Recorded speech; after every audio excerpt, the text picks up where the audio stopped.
Now at 10, we're going to tell you about the role Miami, Oklahoma authorities played in bringing in an alleged drug kingpin from California. Plus, more details about a police chase that started in Kansas and crossed state lines. And the president's negotiating skills are put to the test on Capitol Hill as the White House works to reach an agreement with Congress. The 4 states' most watched news starts now. Miami police helped bust an alleged California drug kingpin accused of shipping thousands of pounds of meth to the 4-state area. This is KOAM News at 10. Luis Alfredo Jacobo is accused of running drug rings that brought in around 2,000 pounds of meth to northern Oklahoma and southwest Missouri. Jacobo was arrested on Monday in Bakersfield, California, and one of the arresting officers is a member of the Miami Police Department. The Miami PD teamed up with police in Grove, the DEA, the Oklahoma Bureau of Narcotics and Dangerous Drugs, and many other investigative agencies to bring Jacobo and his conspirators to justice. 9 other people were arrested with Jacobo on various drug conspiracy and criminal enterprise charges, including William Donovan Johnson III, Shawnee Brianne Callaghy of Grove, and Kelly Wayne Bryan of Joplin. Quapaw man is going to serve life in prison for sexually abusing a minor and illegally possessing parts of protected eagles. Back in May, Carl Ortner was convicted of abusing a minor on tribal land in 2016. Because the crime happened on tribal land, it falls under federal jurisdiction.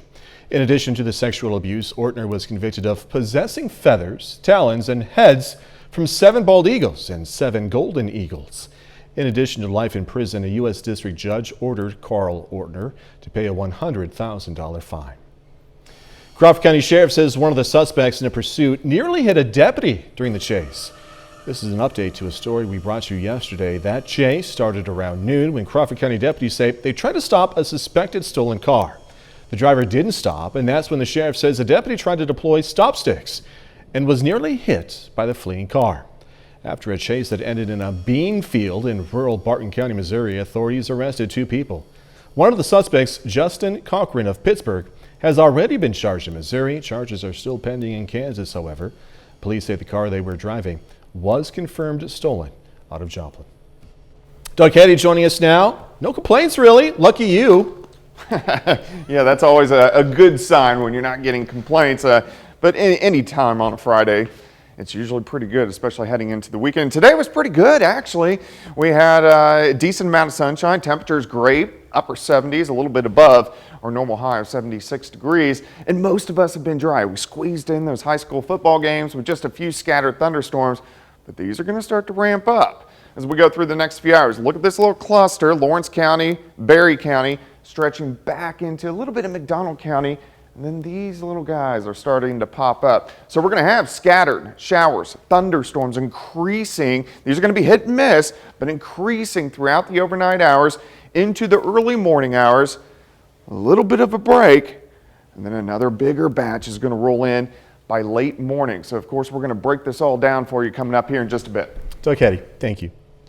Thousands more Missourians are now eligible for Medicaid. The voter-approved Medicaid expansion went into effect today. Voters approved the expansion in August of last year. Previously, Missouri's health care program did not cover most adults without children, and its income eligibility threshold for parents was one of the lowest in the nation at about 1/5 of the poverty level. The expansion is expected to add Medicaid eligibility for up to 275,000 low-income Missourians. Missouri's Child Welfare Agency does not properly report missing foster children. That's according to a new federal report.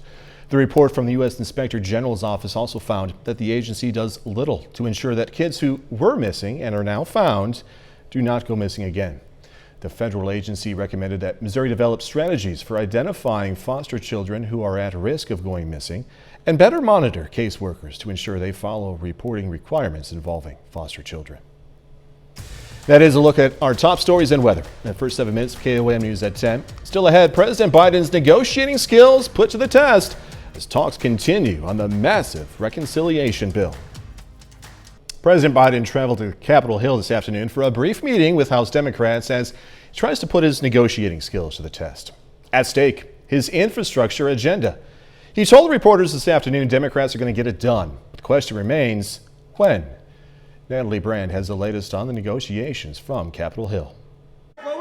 President Biden huddled with Democrats on Capitol Hill in an attempt to bring his infrastructure agenda across the finish line. Doesn't matter whether it's in 6 minutes, 6 days, or 6 weeks. We're going to get it done. We're going to have to come down in our number, and we're going to have to do that work. Earlier, House progressives struck an optimistic tone on negotiations after their opposition Thursday to moving forward on the Senate-passed bipartisan infrastructure bill without a path forward on the larger social spending bill. We're united. We've got to get both bills. We're going to work together and get them both done. Republicans have been in lockstep opposition to the Democrats' Build Back Better Act, which funds the president's top agenda priorities, such as climate change, education, and health care. With a narrow majority in the House and a 50-50 Senate, Democrats cannot afford to lose support. Democratic Senators Kyrsten Sinema and Joe Manchin signaled they're not on board with the current $3.5 trillion price tag. It's not going to be 3.5, maybe 2 instead of 3.5. Senator Manchin has said his top line is $1.5 trillion. Meanwhile, the failure to pass the bipartisan infrastructure bill has caused a lapse in funding for some highway and transit programs, resulting in the furlough of nearly 4,000 workers. Late Friday, the House passed a 30-day transportation funding extension. Natalie Brandt, CBS News, Capitol Hill. That extension of the surface transportation funding bill now goes to the Senate for consideration. Doug will be right back with the complete forecast, but first, we take time to honor a local veteran. Louis Zeceda served in the U.S. Army during World War II. His hometown, Scammon, Kansas. We are proud to thank and salute Louis Zeceda. He's tonight's four-state hero.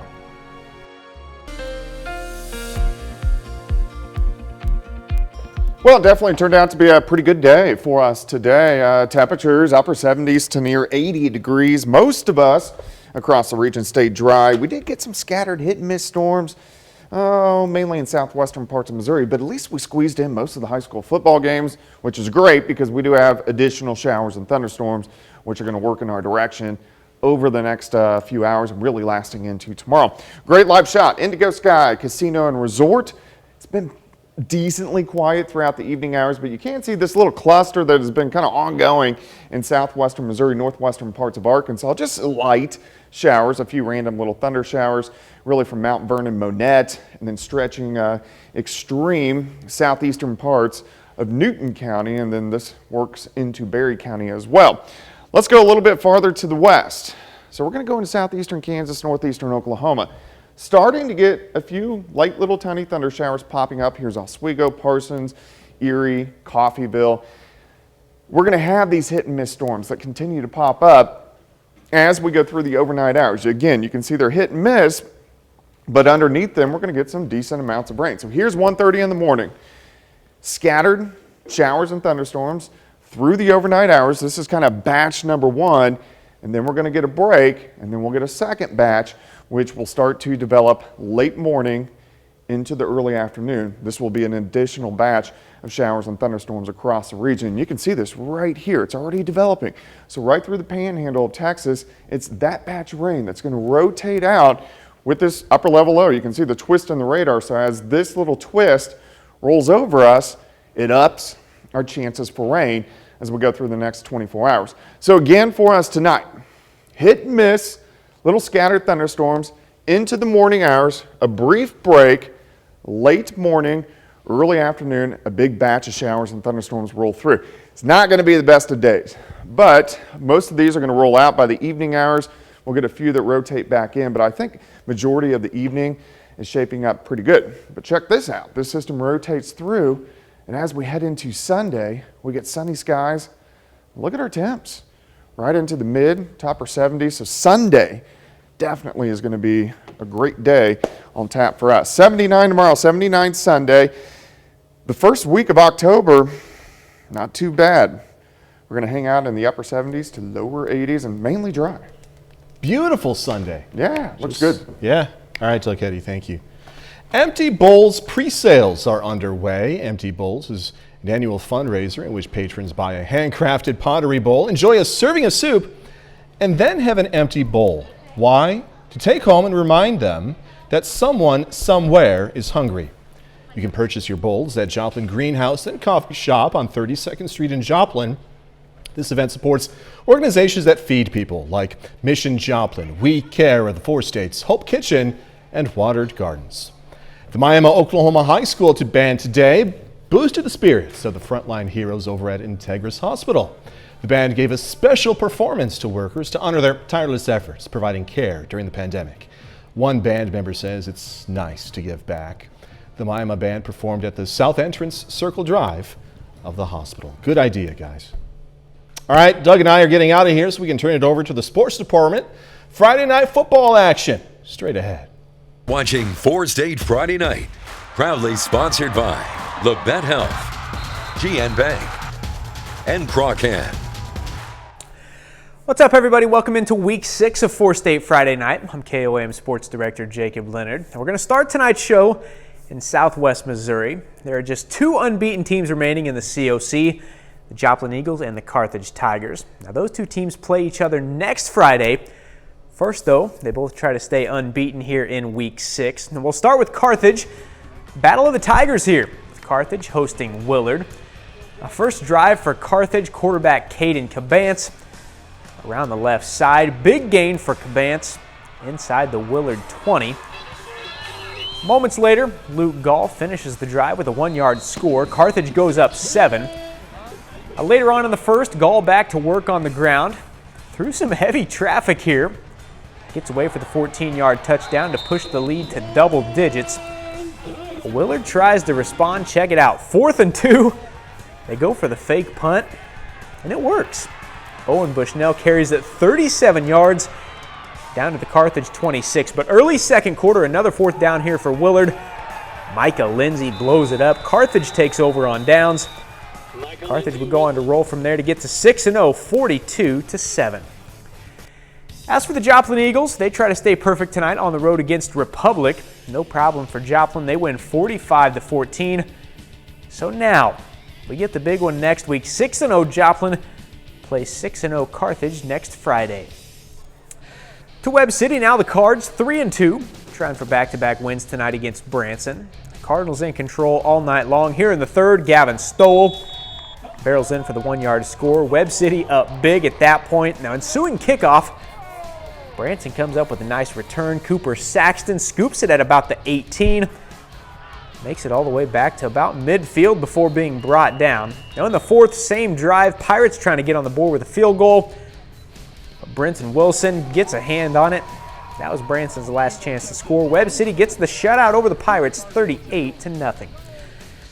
In the Big 8 this evening, the Nevada Tigers aim to stay hot at home against the Seneca Indians. Now, Nevada is 4-1 to begin the season, with their only loss coming to Lamar in Week 4. Now, the Tigers' offense has been one of the best in Southwest Missouri, scoring 40 or more in 4 of 5 games this season. First drive, Avius Stedman gets loose. He's free to go. Tigers up 8-0 with that. Then 4th and goal here. Ethan Fritchie keeps it. Seneca pulls within 1. And Nevada leads 16-7 to start the second. Gage Miller adds to the lead, straight up the middle for the score. Another big 4th down for the Indians, having success there tonight. Milo Shorter out on the far side into the end zone. At that point, it's 24-13 Nevada. Now they're trading touchdowns. Stedman calling for it. That guy had himself a night. His 3rd touchdown of the half. He finishes the night with 5. Now, under a minute to play, Fritchie connects with Connor Ackerson to pull the game within 9 heading to the half. Nevada, another big day on offense. They drop 50, 52-35 over Seneca. Well, the Lamar Tigers aim to stay perfect tonight at home against Mount Vernon. Tigers cruise by the Mountaineers this evening, 63-7. Lamar has now won 17 games in a row dating back to last season. They'll be on the road against Monette next week.